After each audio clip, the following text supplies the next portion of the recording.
السلام علیکم ورحمۃ اللہ وبرکاتہ۔ بسم اللہ الرحمن الرحیم، وصلی اللہ علی النبی الکریم وعلی آلہ وصحبہ اجمعین، اما بعد۔ قال تعالی: وَأَمَّا بِنِعْمَةِ رَبِّكَ فَحَدِّثْ۔ صدق اللہ مولانا العظیم۔ آپ آئے تو بہاروں میں لٹائی خوشبو، آپ آئے تو بہاروں میں لٹائی خوشبو، پھول کو پھول تھے کانٹوں سے بھی آئی خوشبو۔ حضرت مہمان محترم، محب العلماء والائمہ، خادم العلماء والائمہ، تمام علماء اور ائمہ کے حضرت عزیز الحاج حفظ اللہ شریف صاحب دامت برکاتہم العالیہ، اور دیگر حضرات علماء کرام اور عزیز طلبہ، اس وقت جو ہے مجھے صرف دو باتیں عرض کرنی ہیں، اور میں اچھی طرح سے سمجھ رہا ہوں، آپ کے چہروں کو میں اچھی طرح سے پڑھ رہا ہوں کہ آپ بالکل شدت سے منتظر ہیں، بلکہ سراپا منتظر ہیں، سراپا انتظار کرے ہوئے ہیں آپ کہ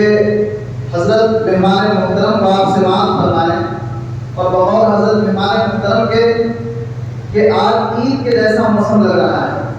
لیکن میں عرض کر رہا ہوں کہ عید سے بھی زیادہ خوشیوں کا موقع لگ رہا ہے، اس لیے کہ عید تو آج سے پہلے کتنی مرتبہ آ چکی ہے، لیکن آپ کی آمد اس ادارے کے اندر پہلی مرتبہ ہوئی ہے۔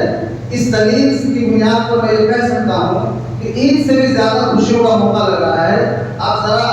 ان مہمانان رسول کے چہروں کو پڑھ کر کے دیکھیے، ان کی مسکراہٹوں کو دیکھیے، اور ان کے چہرے جو چمک رہے ہیں ان کو دیکھیے، آپ کو پتہ چل رہا ہوگا کہ عید سے بھی زیادہ خوشیوں کا موقع ہے۔ خیر، کلام کو اچھی طرح سے سمجھنے کے لیے اور اس کی قیمت کو معلوم کرنے کے لیے متکلم کو جاننا ضروری ہوتا ہے، اس لیے زیادہ دیر تک میں حاضر نہیں رہوں گا آپ کے درمیان اور آپ کے حضرت عزیز مہمان محترم کے درمیان، صرف 2-3 منٹ کے تعارف پیش کرتا ہوں۔ اللہ رب العزت نے حضرت حاجی صاحب دامت برکاتہم العالیہ کو لوگوں کی طرف سے یہ لقب دلوایا ہے کہ آپ محب العلماء ہیں۔ کوئی محب السیاسیین ہوتے ہیں، تو کوئی محب العمراء ہوتے ہیں، کوئی محب الاثریاء ہوتے ہیں، لیکن اللہ تعالیٰ نے آپ کو محب العلماء کا لقب دلوایا ہے، محب الائمہ کا لقب دلوایا ہے، خادم العلماء اور خادم الائمہ کا لقب دلوایا ہے۔ میں سمجھتا ہوں کہ اس سے بڑا کوئی لقب نہیں ہو سکتا ہے، یہ بہت بڑی بات ہے۔ اللہ رب العزت نے حضرت مہمان محترم کو بہت سارے اوصاف کمالیہ سے نوازا ہے، ان میں سے سب سے بڑا وصف یہ ہے کہ اللہ تعالیٰ نے ان کے سینے میں ایسا دل عطا فرمایا ہے، ایسا صاف ستھرا دل عطا فرمایا ہے کہ جس کے اندر اپنے رسول صلی اللہ علیہ وسلم کے مہمانوں کی اور علماء اور ائمہ کی، وارثین انبیاء کی محبتوں کو کوٹ کوٹ کر بھر دیا ہے۔ آپ سے جب بھی بات ہوتی تھی یا ہوتی ہے یا ابھی ہوگی، آپ ان کی تمام کلام کے اندر اور پورے بیان کے اندر آپ کے دیکھیں گے علماء اور ائمہ کی محبت ٹپکے گی، اور علماء اور ائمہ کو کس طرح سے آگے بڑھایا جا سکے، ان کی عزت کیسے بڑھے، اللہ تعالیٰ نے کسی نے ایسا دل عطا فرمایا ہے۔ اور بعض دوستوں نے جن کا تعلق حضرت مہمان محترم سے ایک لمبا تعلق ہے، انہوں نے کئی ایسے واقعات سنائے ہیں کہ ان واقعات کو سن کر یہ کہنے پر مجبور ہو جاتا ہے، اور میں بالکل دل سے یہ بات کہہ رہا ہوں، سامنے میں تو نہیں آنی چاہیے لیکن اس کے علاوہ ہوتا ہی کہاں بیان کر دے گا، اس لیے سامنے میں مجبور کہنا پڑ رہا ہے کہ اللہ تعالیٰ نے دل کو اپنے الہام کا مرکز بنایا ہے اللہ کے فضل و کرم سے، اور اللہ کے فضل و کرم سے، اللہ کی توفیق سے حضرت مہمان محترم کے بارے میں واقعات کو سن کر کے ایسا لگا کہ آپ مستجاب دعوات کی ہیں الحمدللہ۔ کئی واقعات ایسے سنائے گئے کہ جس سے پتہ چلا کہ جو دعا کی گئی اللہ تعالیٰ نے قبول فرما لیا، اللہ تعالیٰ مزید ترقیات سے نوازے، آمین کہیے۔ اللہ تعالیٰ خود دین کے خدمت ان سے لے، اور سب سے بڑا انہوں نے جو کام اپنے ذمہ لیا ہے، کوئی آدمی کسی کو اللہ تعالیٰ پیسے دیتا ہے تو پلاٹ خریدنے میں، بزنس بڑھانے میں، سیاست کے اندر آگے بڑھنے میں اور عہدے حاصل کرنے میں، ان چیزوں کے اندر پیسے خرچ کرتا ہے اور اپنے وقت کو صرف کرتا ہے، لیکن حضرت مہمان محترم نے تقریباً 47 ایئرس 47 سال 48 سال تک سیاست کے اندر وقت لگایا، یہاں تک کہ ایم پی تک کا الیکشن لڑا، لیکن ابھی آتے ہوئے سفر میں فرما رہے تھے کہ میں نے MP تک کا الیکشن لڑا ہے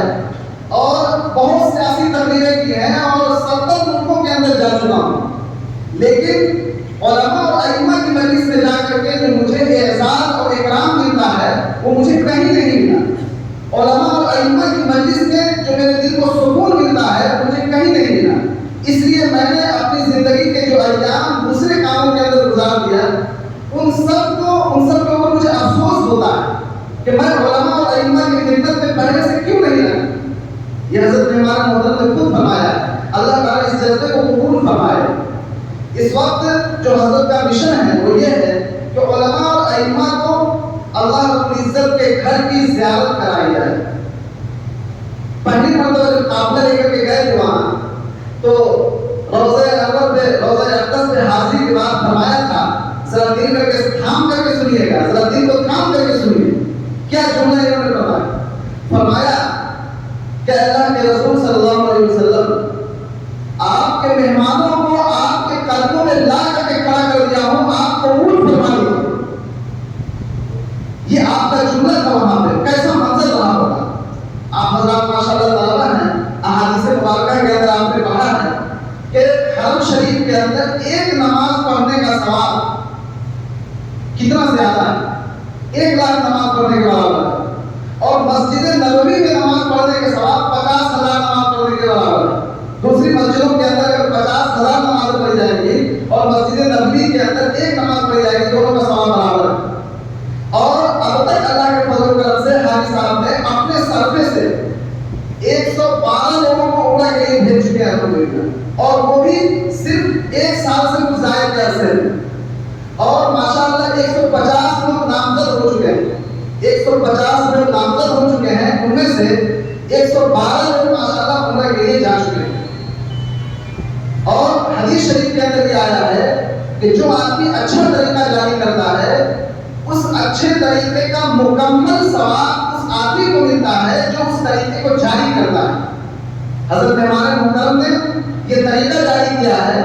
اللہ تعالیٰ چاہے گا تو سارا ثواب حضرت کے کھاتے میں ضرور ملے گا انشاءاللہ، اور اللہ تعالیٰ مزید ترقیات سے نوازے گا۔ ہم سب کے سب دل سے دعا کرتے ہیں کہ اس سلسلے کو اللہ رب العزت تا زندگی قائم رکھے، اور ان کے جانے کے بعد قیامت تک آنے والی نسلوں کے اندر یہ سلسلہ جاری اور ساری رہے۔ یہ ہم سب کی دعائیں ہیں، آمین کہیے، اللہ تعالیٰ قبول فرمائے اس کو۔ اور حضرت کی ایک تنظیم ہے، اس تنظیم کا نام ہے خدام العلماء والائمہ ویلفیئر فاؤنڈیشن، اس کے آپ چیئرمین ہیں الحمدللہ۔ اور یہ ایسی انوکھی تنظیم ہے، آپ سن کر کے آپ کو عجیب سا لگے گا۔ کوئی تنظیم بنتی ہے، اس کا کوئی اکاؤنٹ ہوتا ہے، اس کی رسید ہوتی ہے، اور اس کے لیے بجٹ کا انتظام کیا جاتا ہے، لیکن یہ ایسی انوکھی تنظیم ہے کہ اس کا نہ تو کوئی اکاؤنٹ ہے، نہ کوئی بجٹ کا انتظام ہے، اور نہ کوئی رسید ہے، نہ کوئی چندہ ہے، کچھ بھی نہیں ہے۔ اس تنظیم کا سارا خرچہ اور سارا سرما حضرت ہمارے محترم اپنی جگہ خاص سے انتظام کرتے ہیں۔ یہ اللہ کا فضل و کرم ہے، اللہ تعالیٰ مزید برکتوں سے نوازے۔ اس تنظیم کے مقاصد میں سے سب سے بنیادی مقصد یہ ہے کہ حضرات علماء کرام اور ائمہ اعظام کی دینی، سماجی، معاشی ہر اعتبار سے ترقی کیسے ہو، رات دن یہی فکر ہے اور رات دن یہی کوشش ہے۔ اور یہ تنظیم ایسی ہے کہ اللہ کے فضل و کرم سے ابھی صرف 1 سال ہوئے اس تنظیم کو، 1 سال کے اندر 7 صوبوں کے اندر اس کا کام پھیل چکا ہے الحمدللہ۔ اور ہم دل سے اس مقدس گھر کے اندر دعا کرتے ہیں، اس مقدس مجلس کے اندر دعا کرتے ہیں کہ اللہ تعالیٰ اس تنظیم کے کام کو بین الاقوامی بنائے اور سارے عالم کے اندر اس تنظیم کے کام کو پھیلائے۔ بس آخری بات کہہ کر کے میں اپنی بات ختم کرتا ہوں، ایک واقعہ سناتا ہوں۔ حضرت حاجی صاحب حج کے لیے تشریف لے گئے تھے اور عمرے کے لیے بلکہ لے کر کے گئے تھے حضرات علماء اور ائمہ کو، تو وہاں کے جو چیف جسٹس ہیں قاضی القضات، ان سے انہوں نے ملاقات کی اور ایک عجیب سا ان سے جو ہے مطالبہ کیا، آپ کو سن کر کے حیرت ہوگی۔ وہ مطالبہ یہ تھا کہ آپ یہ بتائیے کہ آپ کے جو ائمہ ہیں ان کے لیے آپ کتنا انتظام کرتے ہیں، سیکورٹی فورسز کا انتظام کرتے ہیں، ان کے لیے ہدیہ اور تحائف کا انتظام کرتے ہیں، ان کے لیے اچھی سے اچھی جگہ کا انتظام کرتے ہیں، اور ہمارے ائمہ جو ہیں کیا وہ ائمہ اور علماء نہیں ہے کیا؟ آپ ان کے لیے کیا انتظام کرتے ہیں؟ اس لیے میرا مطالبہ یہ